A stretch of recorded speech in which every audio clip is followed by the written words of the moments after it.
This is such a fucking privileged take and is part of the stigma and shame that agencies use to coerce pregnant women and people in crisis to place their children for adoption.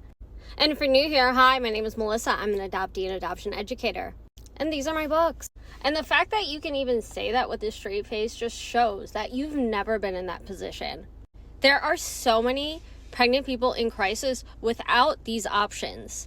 Whether they're in a domestic violence relationship, whether they are a child whose parents are pressuring her to place the baby for adoption, or just the fact that you think it's so easy to get resources, or that the ones that are provided are actually enough for a family to survive on.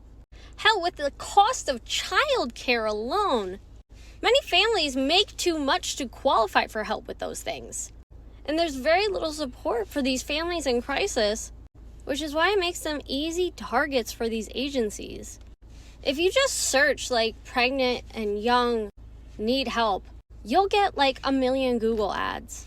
There are agencies like targeting young mothers and messaging them. And if you're constantly told you're not good enough, you're not going to be able to provide a good enough life for your child, it's the classic labeling theory where you begin to believe it. And again, this is about private infant adoption, not a foster care situation where safety is an issue. The majority of parents that are choosing private infant adoption could parent, and most likely wanted to parent as long as they had the resources to do so. But it's not easy getting those resources. And oh gosh, I got lipstick on my teeth. Ignore that. Which makes this whole Adelaide and adoption influencer thing like so ironic, because y'all are saying you want this baby to have a better life. The difference between her and the birth family is most likely financial, or something else temporary like a lack of education and job skills. Something that a permanent solution for could have been avoided, particularly with the cost of that one individual adoption.